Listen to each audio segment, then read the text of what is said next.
어렵고 복잡한 경제 뉴스 여기서 간단하게 풀어드립니다. 경제가 문제 시간 블록체인 미디어 조인디의 고란 기자와 함께합니다. 어서 오세요. 네, 안녕하세요. 네, 4차 재난지원금 대략 윤곽이 나왔어요. 홍남기 부총리와 이낙연 대표가 그렇게 싸우시더니 결국은 지급 대상을 보면 한 200만 명 정도가 늘었고 전체 규모도 확 좀 늘어난 것 같아요. 좀 설명을 해주시죠. 네. 일단 아까 싸웠다는 부분에 대해서요. 네. 그 이낙연 대표는 다주자는 게 포함이 됐었고 다주자. 홍남기 부총리는 그것만은 안 된다. 약간 이런 거였잖아요. 보편과 선별 기본적으로 관점이 그래서 좀 일단 달라지죠. 그 보편 지급 관련돼서는 네. 일단 요번은 아니고 코로나 확산세가 조금 더 누그러진 뒤에야 좀 논의해보고 지급할 수 있다라는 입장이라서요. 아직까지 완전히 꺼진 건 아니고 좀 이따가 아마 코로나가 좀 진정이 되면 얘기가 나올 것 같습니다. 왜냐하면 보편 지급은 그야말로 나가서 돈 쓰라는 건데 지금은 돈을 쓸 수가 없잖아요. 그렇죠. 지금 논의하기엔 조금 이르다라는 거고요. 이 선별 지급과 관련돼서 대각적인 이제 윤곽이 나왔습니다. 일단 3차 지원금과 비교하면 지급 대상이 이낙연 대표가 이렇게 얘기해서 이거저거 다 해보니까 대충 한 200만 명 정도가 더 추가로 지원을 받을 수 있을 것 같다라고 이제 얘기를 했는데요. 그럼 어떻게 이렇게 200만 명이 나왔냐라고 보면 일단 이 4차 재난지원금의 그 더불어민주당의 이 모토가 있어요. 더 넓게, 더 두텁게, 그리고 신속하게. 신속하게까지. 일단 더 넓게는 일단 지금까지 줬던 대상보다 더 많이 주겠다라는 거잖아요. 기존에는 이렇게 뭔가 집합 금지, 제한 이런 분들은 분명히 이제 피해가 있었잖아요. 그거 말고 일반 업종 가운데서 연매출이 4억 원 이하인데 코로나19 때문에 매출이 줄었다. 이런 분들 같은 경우에는 100만 원씩 지원을 받을 수 있었어요. 근데 연매출 4억 원 이하 되니까 이게 사실 그 편의점 작은 거 운영해도 연매출 4억 원 금방 훌쩍 넘는 경우가 있거든요. 그러다 보니까 이제 실질적으로 많은 도움을 필요한 사람들한테까지 도움을 못 받는다라고 해서요. 이 기준을 10억 원 이하로 대폭 올렸습니다. 2배 이상. 네네네. 그러다 보니까 당연히 대상이 늘어나겠죠. 그리고 이제 그 상시 근로자가 5명이 넘으면 지원을 못 받았어요. 그러니까 내가 직원을 한 8명 고용하고 있다. 그러면 코로나 때문에 힘든데도 불구하고 이거 지원을 못 받았습니다. 이것도 5인 이상 소기업도 지원 대상에 포함하기로 했습니다. 그리고 이제 그 더 넓게 가운데서는 그 노점상 같은 경우에 이번 대책에도 포함을 시켰어요. 그전에 포함이 한 번도 된 적이 없었죠. 그런데 그 노점상과 이제 임시 일용직 등을 위해서 50만 원의 한시 생계 지원금을 지급하기로 한 건데요. 이 사실 그 노점상이 과거에 빠졌냐라고 보면은 노점상은 그 이른바 임대료가 안 나가잖아요. 그러다 보니까 아무래도 여기 지원을 안 한 것 같고 이 세금을 내냐 마냐 또 이것 때문에 좀 갈라져 있어가지고 지금까지는 대상이 안 됐는데 이번에는 그 지자체 등이 관리하는 노점상이 있대요. 이 경우에는 사업자 등록을 전제로 별도 심사 없이 그 한 업체당 50만 원씩을 지원하기로 했습니다. 여기에다가 이제 프리랜서, 법인, 택시기사, 돌봄 서비스, 저소득층 대학생 등등 합치니까 이제 아까 말씀드린 대로 더 넓게 해서 지원 대상이 한 200만 명 정도로 늘어나는 거고요. 두 번째가 이제 더 두텁게잖아요. 무슨 얘기냐? 더 많이 주겠다라는 겁니다. 기존에 100만 원, 200만 원이 아니라 훨씬 더 많이 주겠다. 기존에는 보면은요. 3단계로 구분을 해서 집합 금지는 300, 제한은 200, 일반은 100 이렇게 줬어요. 근데 그게 아니라 이게 이제 구체적으로 얼마인지를 이제 28일 날 회의 끝나고 말하진 않았는데 오늘 홍익표 더불어민주당 정책위 의장이 이제 한 라디오 방송에 나와서 대충 이제 그 금액을 이제 좀 가이드라인을 줬어요. 이게 뭐냐면 계속 영업 금지였던 업종한테는 500만 원. 근데 영업 금지에서 제한으로 전환된 업종. 그러니까 이게 뭐 각 단계마다 조금씩 다르잖아요. 제한된 업종에는 400만 원. 계속 영업 제한이었던 업종에는 300만 원. 그 일반 업종 같은 경우에는 무조건 100만 원이었는데 그게 아니라 매출이 20% 이상 줄면 200만 원. 20% 미만 줄면 100만 원. 이렇게 세분화했군요. 기존에는 3단계였는데 이번에 이제 5단계로 나눠서 주겠다라는 거고요. 여기에다가 전기 요금을 추가 지원하기로 했어요. 이게 최대 150만 원까지 추가 지원을 합니다. 그러면 계속 영업 금지하면 500만 원이잖아요. 여기다가 전기요금을 최대 150만 원 지원을 받으면 최대치로 받을 수 있는 금액이 650만 원이 됩니다. 전기료가 최대 150. 그리고 이제 영업 금지는 500만 원이니까 더하면 650만 원을 그러네요. 아마 가장 많이 받으시는 분들은 아마 650만 원을 받으실 수 있을 것 같아요.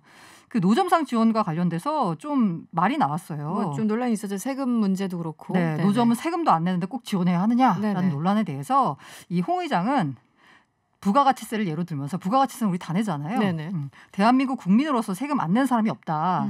이럴 때일수록 좀 더 포용적인 자세, 사회 공동체의 노력을 해 주셔야 한다고 생각한다라고 말을 해서요. 그 논란에 대해서는 이게 어떻게 보면 지원이라고 하는 게 딱 내가 세금 낸 만큼 딱 혜택을 주겠다 이게 아니잖아요. 우리 공동체가 함께 살아가기 위해서 지원해 주는 거니까 그런 측면에서 생각하면 된다라고 얘기를 했습니다.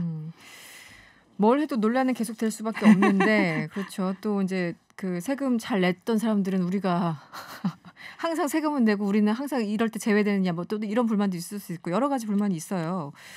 그나저나 이 4차 재난지원금 뭐 언제 구체적으로 받을 수 있는지 또 예산은 또 어떻게 확보되는지 야당에서 계속 이제 공격 포인트이기도 하고 정해진 게 있습니까? 일단 아까 말씀드린 대로 더 넓게, 더 두텁게 그리고 신속하게. 신속하게. 그래서 4일 날 민주당은 이제 추경안을 국회에 제출하는 대로 관련 상임위원회, 예산결산특별위원회 즉각 가동한다라는 방침입니다. 아주 신속하게 심사를 해서요. 18일에는 국회 본회의를 열고 추경안을 최종 의결하겠다라는 계획입니다. 보름 안에 다 해결하겠다 이런 거군요. 맞습니다. 신속하게. 그래서 이게 19조 5천억 원 정도가 들거든요. 그러면 이거 예산을 어떻게 해결하느냐? 그러니까 뭐 세계 잉여금, 한국은행 잉여금, 기금 재원 등으로 이제 확보를 하고 원래 있었던 거 빼고 추가로 9조 9천억 원 이게 문제됩니다. 이게 국채 발행으로 조달하겠다는 거거든요. 거의 10조 원을 국채 발행하겠다. 이게 쉽게 말해서 빚내겠다는 거잖아요. 그러네요. 이렇게 나오면 당연히 재정 건전성 얘기가 나오면서 증세 얘기가 나올 수밖에 없잖아요. 근데 요거 관련돼서 그 홍익표 의장은 현재로선 이번 추경과 관련해서 증세를 검토하고 있지 않다라고 선을 그었습니다. 사실 다음 달 서울시장, 부산시장 보궐선거 앞두고 있잖아요. 그러니까 이 증세론이 일종의 이제 공격 포인트가 될 수 있으니까 역풍을 차단하려는 거다라는 분석이 나오고 있습니다. 이 반대로 이제 국민의힘 야당 입장에서는 이게 사실 선거를 앞두고 있잖아요. 근데 이제 이달 안에 다 지급을 하겠다라는 거잖아요. 거기에 대해서 굉장히 이건 매표행위다까지 비판하고 있죠. 매표 의도가 깔려 있다라고 주장하고 있습니다. 그래서 주호영 국민의힘 원내대표가 오늘 페이스북에다가 문재인식 포퓰리즘이 거의 완성 단계에 이르렀다. 구호는 간결하다. 닥치고 더라고 비판했습니다. 이게 사실 이게 어쩔 수가 없어요. 이제 재정 건전성 얘기가 나올 수밖에 없는데 지금 또 상황이 이게 건전성을 따질 때냐 뭐 이런 얘기가 또 나오고 있잖아요. 그렇죠. 뭐 유례 없는 상황에서 좀 공격적으로 써야 된다라는 입장과 이럴 때일수록 더 아껴서 써야 된다라는 입장이 또 갈리고 있는 거죠. 이게 왜냐하면 아껴서 써야 된다는 얘기가 나오고 있는 게 사실 지난해 1차, 2차 이렇게 줄 때만 해도 더 안 줄 줄 알았거든요. 그랬죠. 이제 좀 상황이 진정이 돼가지고. 근데 이제 3차 나오고 4차 규모는 이제 19조에서 역대급입니다. 이게 1차 때 14조 원이었거든요. 전 국민 다 줬을 때가. 전 국민 줄 때인데. 근데 지금은 그 일단 뭐 선별 지원이긴 하지만 어쨌든 좀 실질적인 도움이 되도록 한다라는 측면에서 좀 금액을 늘려가지고 액수가 이렇게 늘어난 거거든요. 그러니까 건전성 얘기를 안 할 수가 없는데 사실 지금 또 건전성 얘기를 하는 게 또 쉽지가 않아요. 왜냐하면 이른바 이제 국민의 아픔을 외면하고 있다라는 이제 또 비판이 나올 수 있으니까. 참 이게 어렵습니다. 야당 입장에서는 뭔가 공격하려고 해도 약간 딜레마가 있어요. 정치적으로 봤을 때는. 맞아요. 알겠습니다. 조금 다른 얘기긴 한데요. 근데 요즘 근데 주호영 원내대표 이 워딩을 보면 예전에 저희가 알고 있던 주호영 원내대표가 아니신 굉장히 좀 워딩들이 세진다는 느낌을 날마다 받네요. 알겠습니다. 좀 다른 얘기인데 코로나로 영업 피해를 본 소상공인들이 이르면 7월에 법적 보상을 받을 수 있다고 하는데 이건 어떤 부분입니까? 이게 사실 아까 이제 시작하기 전에도 우리 앵커님하고 얘기 나눴는데 야, 그 뭐 300만 원 뭐 이렇게 쥐어줘봐야 사실 이거 고스란히 건물주한테 가는 거 아니냐. 뭐 월세 내고 하니까 사실은 그러니까 그렇죠. 그분들한테 정말 도움 되는 거야 이런 생각이 들죠. 그래서 이제 나온 얘기가 이제 아직까지 법으로 된 건 아닌데 이른바 이제 손실보상법이에요. 소상공인 보호 지원법 개정 인데 이것과 관련돼서 홍익표 의장이 이제 오늘 아까 라디오 방송 나왔다 말씀드렸잖아요. 거기에서 이달 안으로 국회에서 법안이 통과됐으면 하는 생각이다. 3개월 시행 유예를 둬서 7월 1일부터 즉각 시행되도록 추진하겠다라고 했거든요. 이게 뭐냐면 뭐 손실보상법이라고 이걸 간단하게 말을 하는데 코로나19와 같은 감염병 확산에 따른 집합 금지, 제한 조치로 피해를 본 소상공인들이 정부로부터 법적으로 보상을 받을 수 있다라는 근거가 되는 법입니다. 이게 이제 홍익표 의장 같은 경우에는 7월부터는 이게 가능해질 거다라는 얘기가 나오고 있는데요. 이 관련 법안이 그 중소벤처기업위원회 여당 간사인 송갑석 의원이 이제 대표 발의한 건데요. 네. 여기에 보면은 손실보상법 관련된 내용이 담겨 있어요. 그래서 이제 그 송영실이나 아니면 여당 쪽에서는 3월 중에 국회에서 통과시키는 것이 목표다라고 네. 하는데 이거가 관련돼서 정부랑 약간 입장이 미묘하게 좀 다릅니다. 어떻게 다르죠? 이 네. 정부안과 이 이른바 이제 여당안을 비교를 해두면요. 네. 첫 번째가 이게 이제 여당안 송갑석 의원 네네. 안은 손실을 보상해야 한다라는 의무 조항이에요. 네. 이거에 대해서 정부는 좀 부담이죠. 그러니까, 그게 아니라 지원할 수 있다. 굉장히 다르죠. 네. 네. 이게 뭐냐면 손실을 보상해야 한다. 이거는 정부가 지키지 않으면 법적으로 문제가 될 수 있는 손실 보상이잖아요. 그렇죠. 의무가 되는 네. 거네요. 네. 근데 이제 이렇게 되다 보면 이게 의무로 돼 있으면 나중에 이게 만약에 우리가 재정이 감당하기 힘들 정도로 규모가 늘어났을 때 최악의 경우 네네. 예를 들어서 뭐 보상 규모가 뭐 100조 단위 뭐 이렇게 된다라고 치면 뭐 그렇게까지 되겠습니까만은 최악의 경우를 가정했을 때 법에 이렇게 돼 있으면 정부가 부담스럽죠. 이걸 무조건 해야 되거든요. 그러니까 그게 아니라 지원할 수 있다라는 시혜적 지원 개념이 더 타당하다라는 게 이게 정부예요. 정부 같은 경우에 이제 최악의 상황을 좀 가정을 했을 때 보수적으로 바라보니까요. 네, 맞습니다. 네. 그래서 이게 만약에 손실 보상으로 가게 되면 이게 정말 그야말로 빼도 박도 못하고 이게 해줘야 되는 거니까. 코로나19가 뭐 이번이 뭐 마지막이라는 보장도 사실은 없으니까. 게다가 더 최악의 뭔가 감염병이 더 있을 수도 있는 거잖아요. 그러니까요. 그러다 보니까 이런 건 좀 부담스럽다는 거고요. 그리고 법 시행 시기를 여당안은 공포 후 3개월 이렇게 네. 명시를 했거든요. 네. 근데 그게 아니라 이 정부는 구체적인 시행령이나 시행규칙 이게 보면은 큰 틀에서는 뭔가 나왔지만 네. 구체적으로 이제 그 매출이 감소한 일반 업종인지 아니면 뭐 집합금지는 제한인지 그 세세한 그 규정이 있을 거거든요. 네. 요걸 마련하는데 시간이 필요하기 때문에 6개월의 유예 기간이 필요하다라는 입장입니다. 네. 그래서 약간 다르긴 한데 일단 정부가 여당이 추진하는 건 7월에 손실보상법이 좀 시행이 되도록 하겠다는 건데 정부와의 의견 조율 과정에서 어떻게 될지는 좀 지켜봐야 될 것 같습니다. 사실 법은 한번 만들고 나면 이게 바꾸기가 네, 어렵잖아요. 그래서 사실은 좀 시간이 걸리더라도 세세하게 하는 게 이번에 이제 재난지원금이 얼마나 효과가 있는지도 다 그 데이터 분석도 해야 되고 좀 시간이 걸리는 게 지금 봤을 적엔 정부 안이 조금 더 타당하다는 생각도. 그리고 저도 정부 입장에서는 이게 손실 보상해야 한다. 의무 조항이 이게 상당히 부담스러울 것 같아요. 그렇죠. 네. 물론 이제 헌법에 뭐 재산권 침해에 대해서 국가가 보상해야 된다는 뭐 그런 뭐 큰 틀에서는 있지만 네, 어떤 내용인지 알겠습니다. 네, 다음 이슈로 넘어가 보죠. 이것도 굉장히 민감한 이슈인데 이 실손보험 뭐 들고 계신 분들 많을 거예요. 네. 실손보험료가 올해 최대 100% 인상된다. 뭡니까 이게?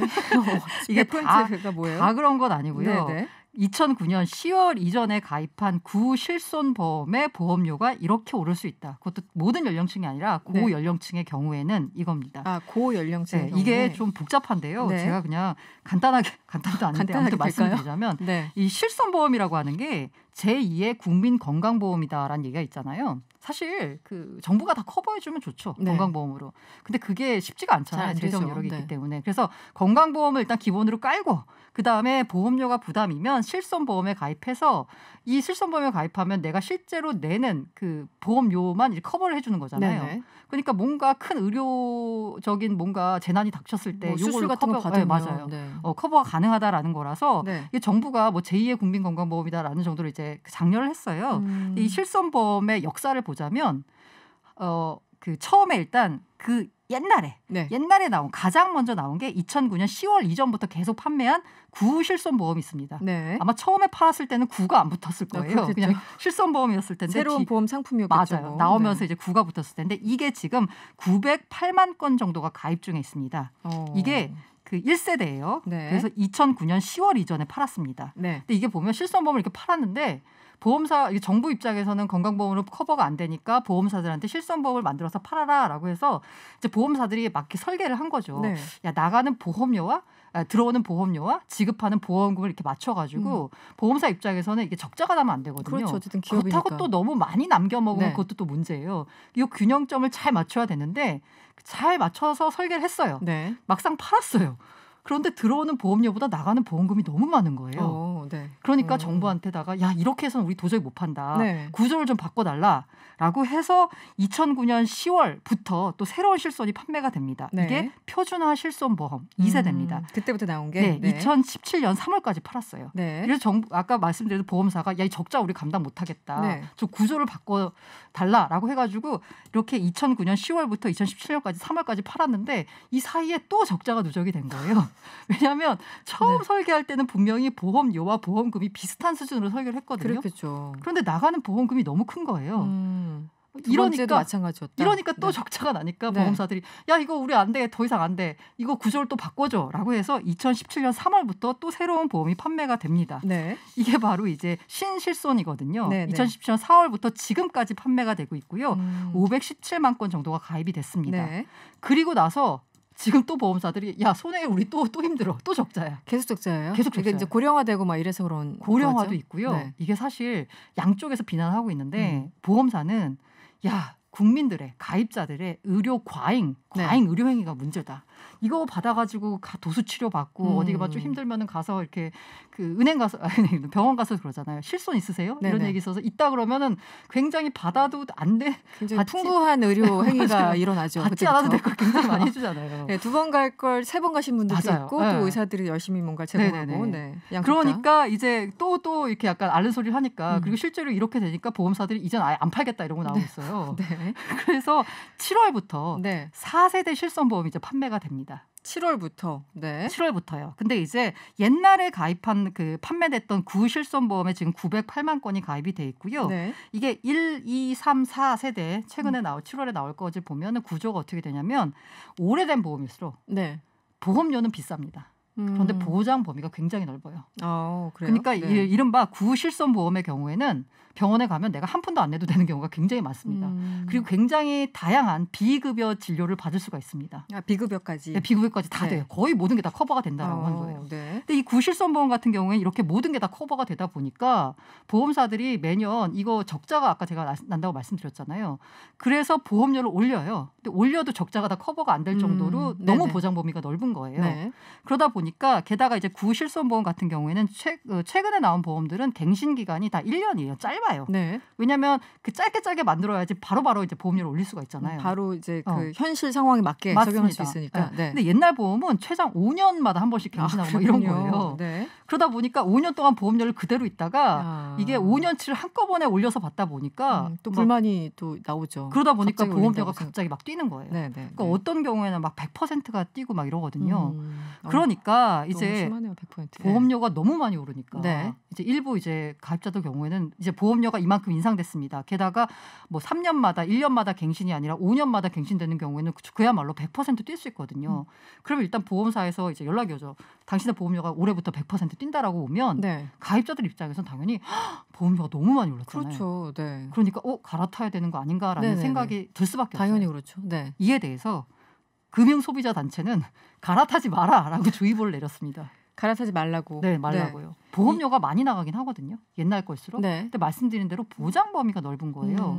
그러니까 결과적으로는 이득이 될 것이니까. 네, 맞아요. 너무 깜짝 놀라서 도망가지 마시라 뭐 이런 거예요. 네네네. 그래서 이게 그러면 갈아타야 되느냐 말아야 되느냐에 대해서 이게 어쨌든 뭐 콕 집어서 타지 말아라, 타라라고 말씀드릴 수 없는데 일반적으로 평균적으로 말씀드렸을 때 병원에 자주 간다, 고연령층이다라고 하면 안 갈아타는 게 더 낫다라고 합니다. 보험료를 많이 내더라도 왜냐하면 보험료를 많이 내는 만큼 혜택이 있으니까. 병원에서 보장을 받기 때문에. 하지만 병원에 나는 1년에 한 번 갈까 말 거다. 시간이 없어서 비급여 치료는 받을 시간도 없다. 라는 분들은 오히려 갈아타는 게 보험료가 적게 나가기 때문에 본인한테는 이득인 경우가 있습니다. 기본적으로 병원을 얼마나 자주 많이 활용하느냐, 이용하느냐, 그리고 이제 자기 나이가 어느 정도인가 이게 굉장히 관건이겠네요. 맞아요. 기준이겠네요. 그래서 제가 드리고 싶은 말씀은 보험료가 100% 올랐다고 해서 깜짝 놀라서 갈아타는 게 맞을까? 라고 생각하기보다는 내가 병원에 얼마나 자주 가서 진료를 받는지 이걸 좀 따져보시고 더 비싼 보험료를 내는 게 장기적으로 더 나을 수도 있다. 나을 수도 있다. 냉정하게 꼼꼼하게 따져보셔야 될 것 같습니다. 알겠습니다. 경제가 문제 마무리할 시간입니다. 지금까지 블록체인 미디어 조인디의 고란 기자와 함께했습니다. 오늘 고맙습니다. 네, 감사합니다.